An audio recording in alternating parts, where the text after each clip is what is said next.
Hello and welcome to our funding webinar. Today we're going to talk about the new Inspire to Play grant. Some of you might have seen that from 2021 and we're pleased to announce it is back for 2022. Joining me are Simon Jones and Mike Pollard. Afternoon, gents. Hello, how are you? All right? Afternoon, Rob.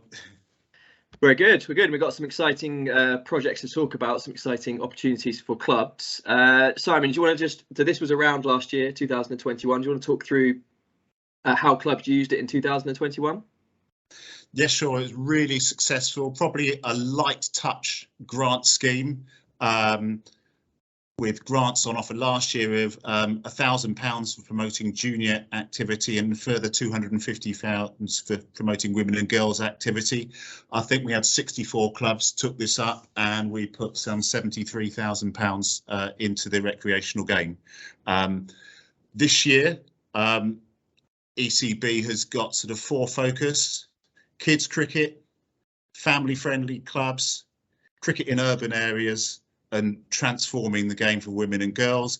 And all of this equity, diversity and inclusion is at the heart of every project. So this year we're looking to promote thriving sustainable clubs for girls, and to do this probably getting in between June and September, which lines up to when the 100 is happening, really to kind of extend that season beyond, say, particularly for junior cricket, the traditional end. Thanks, Si. And so the aims for this year, and eligibility? Yes, so it's aimed at boys and girls aged under 18, as you can see from the slide, to take place June to September. So you need to get your last invoices in and evidence of billing by the end of September. So activities during that period. All affiliated clubs are eligible. The grant is a flat 1,000 this year for all themes. And you have a choice of the following. So driving new or existing girls sections, more all-stars and Dynamos programs additional to what you're already scheduling. Summer programs such as cricket camps and festivals. Also activity that drives inclusion, which is a big theme for cricket at the moment. And the catch-all, really, any other recreational activity, cricket activity delivered to children. So we're hoping clubs will come up with some great ideas there. And I guess it's worth just mentioning that the deadline for that is end of May, Simon, isn't it? That's right. The scheme opens Monday, the 11th of April. Last date for applications, end of May. Great, thanks. So we're going to just talk through those options and give some ideas of how clubs used it in 2021, but also some ideas of how they can make the most of the grant to create the most playing opportunities over the rest of the extended summer, really, all the way through to September. And that's going to start with talking about All-Stars and Dynamos. And I think this is your sort of area and field, Rob, and I think you are probably looking at maybe things that happened last year. I think Overton, Fleet and Gosport had some great examples you kind of wanted to highlight. Yeah, so what we're talking about here is adding, if you're already running All-Stars, then adding another programme for running through sort of July, August, and maybe even in September. Dynamos the same. If you're already running one, looking to set up another program, and if you haven't set up Dynamos already, then looking to set up a Dynamos, and that Dynamos program can be aimed at 8 to 11-year-olds who are new to the game or have maybe been through your junior cricket for the first time and just want to extend their season onwards. We had Overton did that last year, as you said, really successfully. So ran All-Stars for the first time between May and the end of June, and then set up a Dynamos program, and lots of their All-Stars, the older All-Stars, just moved straight into Dynamos. Lots of their under-9s carried on and wanted to carry on playing, and also they attracted children who were just new to cricket who might have watched the 100 and come and wanted to try it out. So they pulled in children from quite a wide area actually, and that is now impacted on their All-Stars program this year, where they're up to 84 children signed up for All-Stars this year. So an amazing success there. What running it later in the summer gives us some flexibility. So traditionally we run All-Stars and Dynamos as a weekly session, 1 hour across 8 weeks. We've got some good examples of clubs this year who are going to run it using flexible delivery methods. So Fleet are going to run Dynamos in the summer holidays, so an hour-and-a-half session for 4 weeks across the summer holidays. Gosport are going to do the same with the girls only Dynamos, and that's going to run on Friday mornings. So you don't have to do 8 weekly sessions. You can cut it down to 4 hour-and-a-halves. You can run two evenings a week, 3 evenings a week if you want to do it quicker.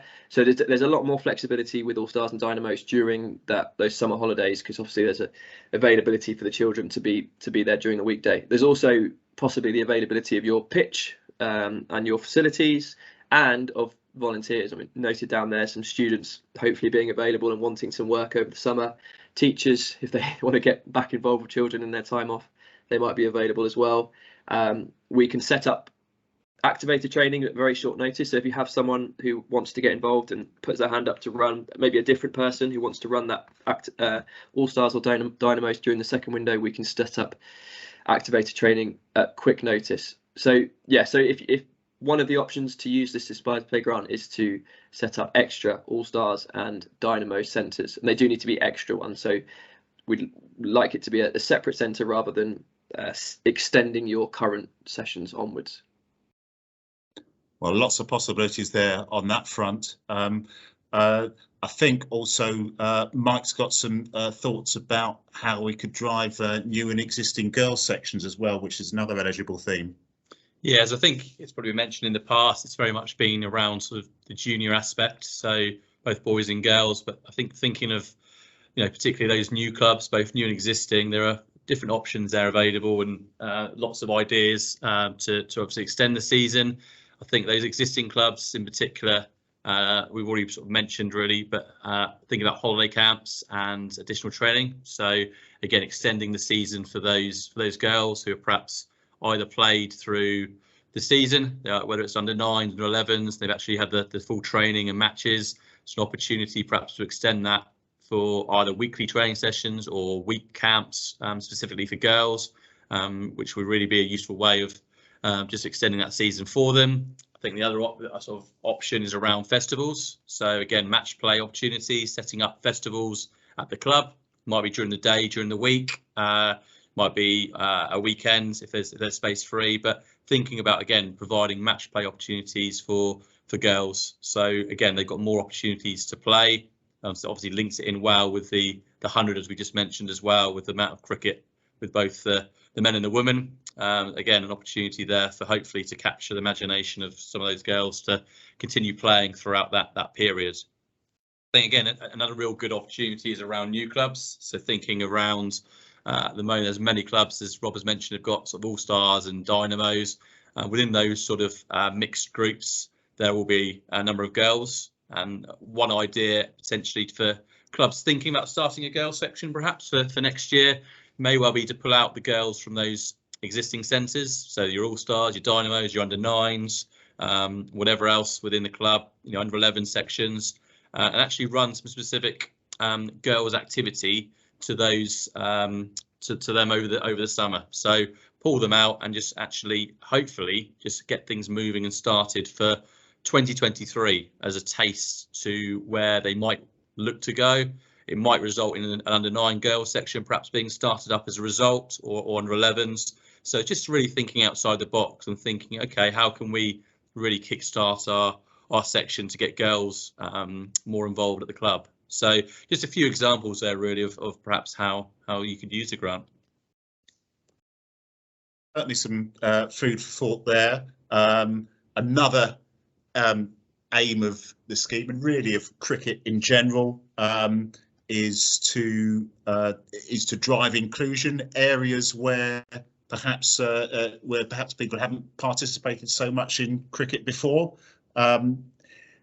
Any thoughts on areas on any schemes that we might do to include that, to get more people from different areas playing cricket? I think from a disability perspective, it's probably worth mentioning we have got some disability champions clubs who are already operating brilliantly through the Lord's Taverner scheme, and there is sort of weeks where over the summer where that kind of activity sort of stops. So there's opportunity perhaps maybe to run some holiday course for disability participants within the club, but equally opening it out more widescreen and advertising that on the various social media platforms to try and engage new people. So that could be a good way to really provide additional cricket where perhaps sometimes it's a bit more quieter. So that's possibly a way from a disability angle, certainly, or new clubs who actually just want to try and engage a new market and might want to try something, venture into that side of things. So that's certainly one way.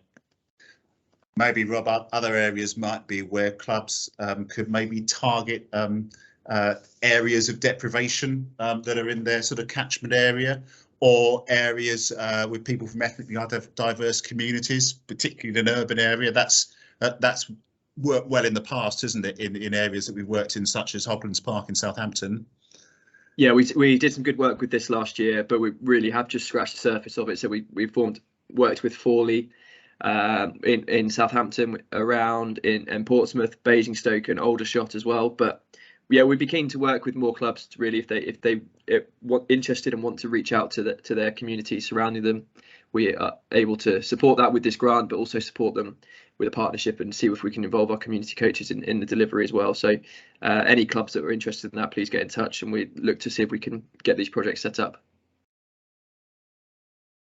And I think there's other opportunities perhaps for clubs, activities they might be thinking of doing that we could support as well. Yeah, so there's a summer holiday option. We know lots of clubs run summer holiday camps, which is fantastic. Obviously, creating more and more opportunities to play all the way through the summer holidays. So this grant can be used to fund those holiday camps. Also, if you're going to be involved in extra training, if training sessions are going to continue through August, from the end of the traditional season at sort of the end of July. And then maybe setting up friendly matches as well. We know Winchester last year did friendly matches all the way through August. I know the other districts are doing that, and lots of districts are planning summer holiday competitions, maybe focused around Dynamos or softball competitions. So if you're planning to be involved in that and you want to continue training, then again, this is something that this grant would be eligible for. There's also the option for clubs to set up festivals and invite local clubs to take part in a cricket festival at your ground.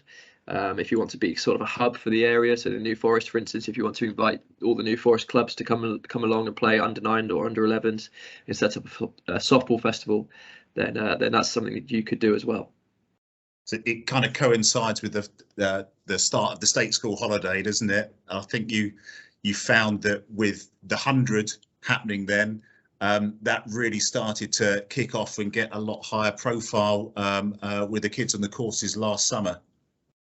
Yeah, so our holiday camps that we run, our holiday courses, we kind of did a quiz every lunchtime, and the first week was name the 800 teams and name the grounds that they play at, and there's one or two that were kind of mildly interested and knew a few of them, but by the end, every child knew every ground, every player, every team, could name their favourite player, both male and female. So we know that the 100 did really resonate with the kids at that age. And it's really important that we have cricket activity for them to go to. Obviously, go back to the World Cup final on July the 15th, I think, wasn't it? And that spike in Google searches for where to play cricket, and we'd all packed up and gone home, hadn't we? So it's really key that we can try and extend the season for as long as possible and create as many diverse opportunities to keep playing all the way up to the start of September, and if not longer even. I know some clubs carried on and sort of till October, didn't they, I think?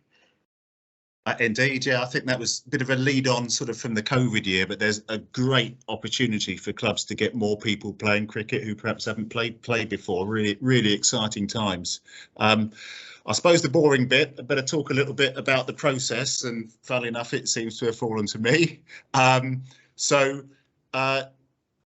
think nationwide is about £2 million worth of budget. When it's gone, it's gone.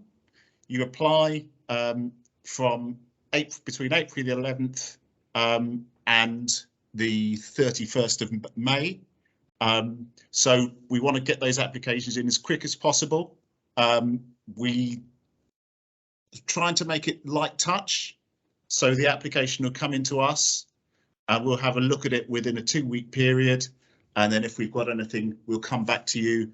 And it's over a system called the Investment Management System, which is www.ims.ecb.co.uk. And once we've got to a stage of approving your applications, we then send it up to ECB with our support, and then they will do the processing at their end and a few checks and the financial stuff, and they'll do that again within 14 days. So it's a pretty quick turnaround, and it gives you a chance during the early months of the season, between April and May, to work out what you're going to do between June and September and get it planned and get that financial support in there. So get your applications on the system. The grant is, so it's going to be open from next Monday, the 11th of April, and we really expect to see those applications coming in thick and fast. We did 64 clubs last year, 70,000 pounds. It would be great if we could do something this year, maybe even better, maybe even hit 3 figures. You never know. Let's see Hampshire punching above its weight. And the scheme closes on the 31st of May, and activity, the deadline is 30th of September. Activity needs to have been delivered by then, and you need to get your claim forms in by then. I guess the one thing maybe to finish up on is to say who the contact point should be. The website to process your claims is the ins.ecb.co.uk, and from a club point of view, contact simon.jones@gsbowl.com, michael.pollard@gsbowl.com, and rob.pfeiffer@gsbowl.com.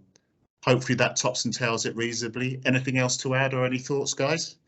I think really all I would say from my end is if there are projects which you're thinking about and wanting to do, and you want to have a conversation first, by all means get in touch with us. I think we'd be happy to work with you to build up a project. This certainly isn't an exhaustive list. There may be other ideas which you may well have, which you want to try out. I think ultimately we just want to inspire and get as many children playing cricket as possible. So don't be frightened to reach out to us should you want to just kind of run over a few ideas. Great, thank you everyone. So those links that Simon just said will be below here. If you look below the video in the YouTube notes, all of the links will be in there, and we look forward to receiving your applications.